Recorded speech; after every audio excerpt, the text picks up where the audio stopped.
Hello students of class 12th, I am Suman Jambal and today we will discuss the question number 5th of exercise 13.3 chapter number 13 है बेटा probability. Question number 5th है हमारे पास है a laboratory blood test is 99% effective in detecting a certain disease when it is in fact present.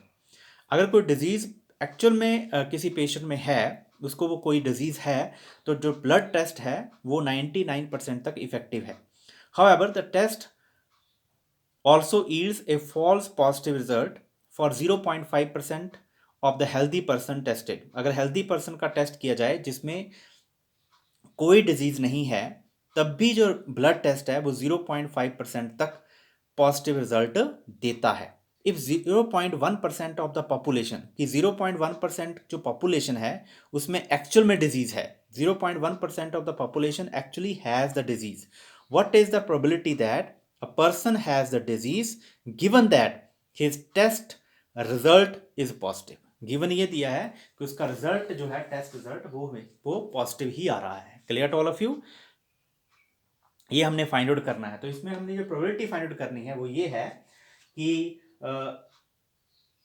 जो person है उसको actual में disease है और रिजल्ट जो है वो पॉजिटिव आया है. Clear to all of you? तो सबसे पहले बच्चे हमें इसमें दो इवेंट्स, डिसजॉइंट इवेंट्स जो हैं, यहाँ पे भी दो ही हैं.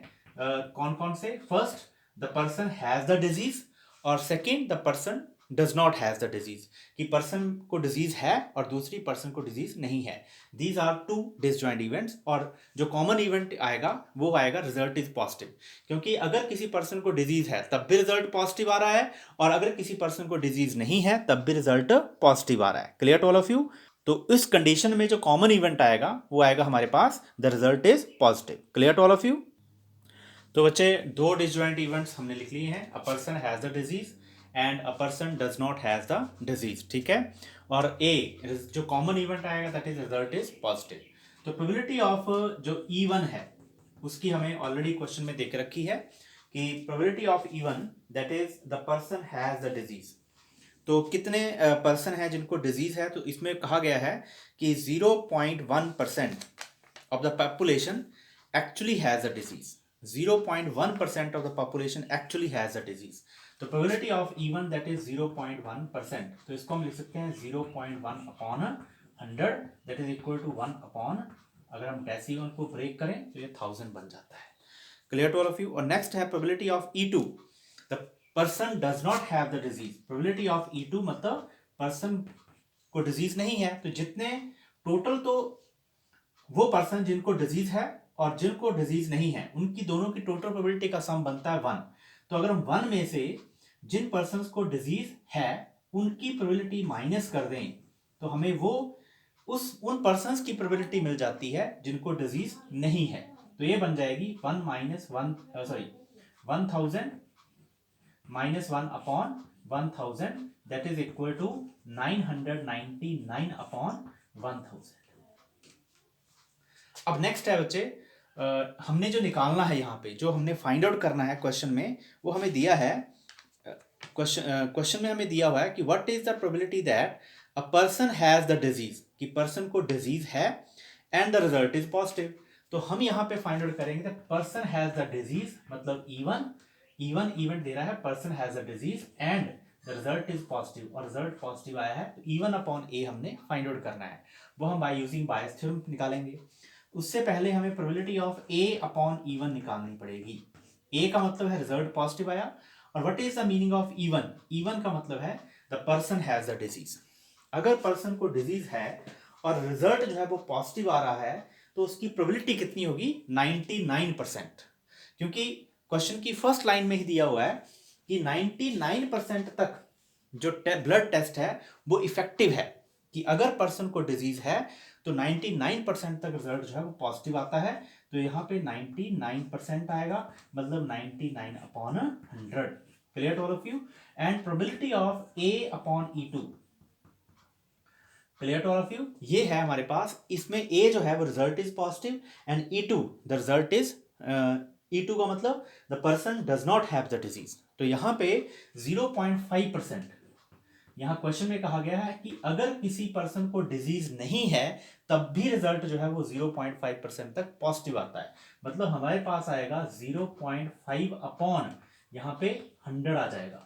तो उस केस में probability of a upon E2 जो है, अगर हम डेसिमल को ब्रेक करें तो 5 अपॉन 1000 बन जाती है। Clear to all of you. Next चलेंगे बच्चे। तो बच्चे यहाँ पे हमारे पास a अपॉन E2 मतलब कि अगर रिजल्ट पॉजिटिव आ रहा है लेकिन डिजीज नहीं है तो वो हमारे पास बन रही है 0.5% और उसको सॉल्व करें तो 5 अपॉन 1000 बनता है।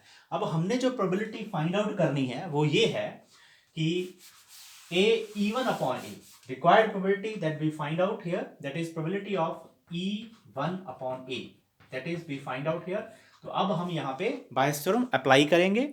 तो बायस थ्योरम के लिए क्या आएगा, probability of E1 into probability of a upon E1।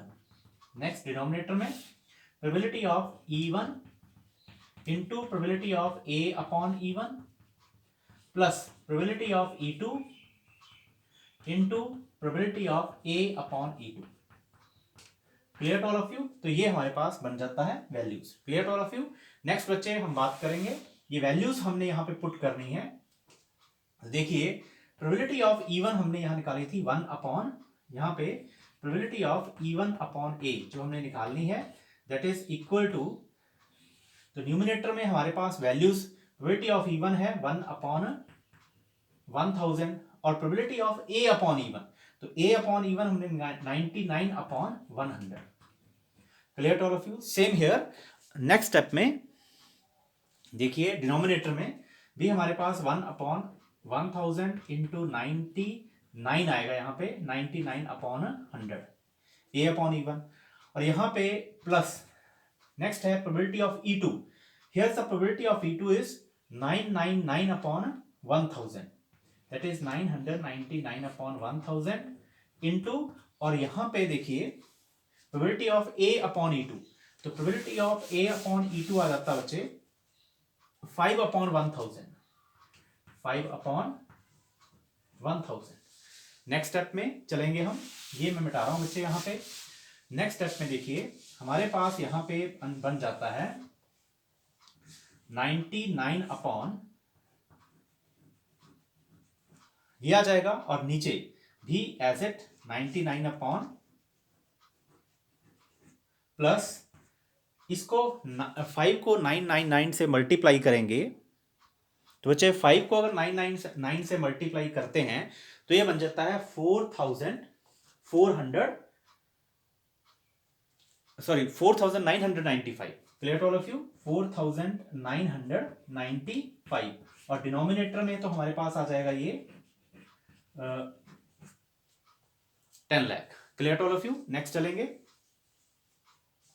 अब हमने एलसीएम लेना है इनका, तो नेक्स्ट चलते हैं बच्चे। अब मैं यहां पे लिख रहा हूं ये वाला कॉन्सेप्ट, यहां पे नीचे अगर हम एलसीएम लेते हैं, एलसीएम आ जाएगा यहां पे 10 लाख